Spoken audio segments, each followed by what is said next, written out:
All right, hello sixth graders, this is Miss Wells talking.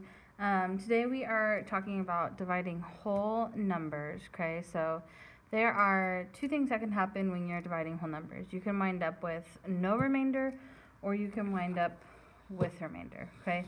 I'm gonna walk you through both types of problems. So we have, the first one is 96 divided by 4. Okay, the first step when dividing is to see how many times does this number go into this number, okay? So how many times does 4 go into 9? Well, I know that 4 times 2 equals 8. So I'm going to say 4 can go into 9 2 times. And then I'm going to multiply. 2 times 4 is 8. And I'm going to write my 8 right here. And then I'm going to subtract my 8 from my 9. Okay? So that brings me to a 1, and then the next step is to bring down this number right here. That brings me to 16, and then I do, how many times does 4 go into 16? 4 goes into 16 4 times. 4 times 4 equals 16.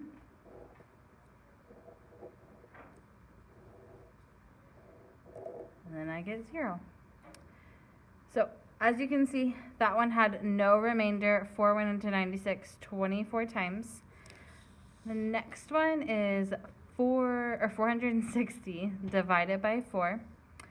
So I'm going to say, how many times can 4 go into 4? 4 can go into 4 one time. 1 times 4 equals 4. Gives me a 0. Remember, I can't stop right there. I have to bring down my next number, which is 6. How many times does 4 go into 6? 4 goes into 6 one time. 1 times 4 equals 4. It's going to leave me with 2. I'm going to bring down my last number, which is 0. How many times does 4 go into 20? And then 5 times 4 equals 20. I'm running out of room right here. And that leaves me 0. So that one went in perfectly for an answer of 115 with no remainder. Now I'm going to walk you through some dividing whole numbers with remainder.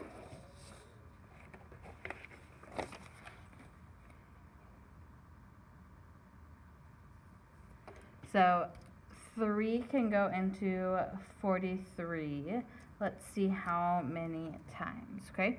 So I know that 3 can go into 4 one time. 1 times 3 equals 3.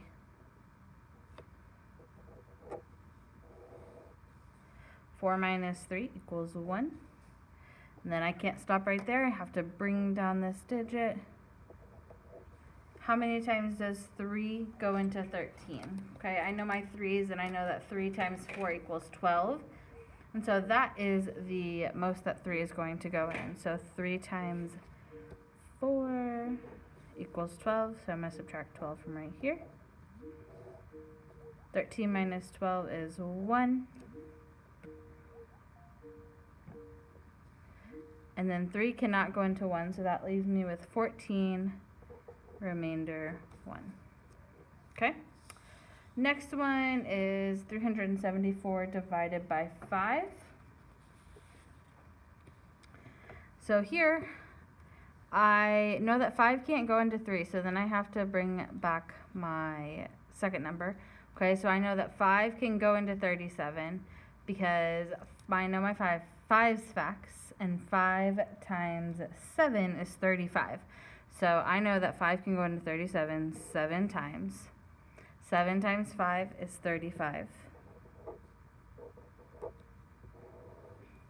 That leaves me with 37 minus 35, 2. Bring down the 4. Okay, now how many times can 5 go into 24? Because I know my 5's facts, I know that 5 can go into 24 4 times to give me 20. So 5 times 4 is 20.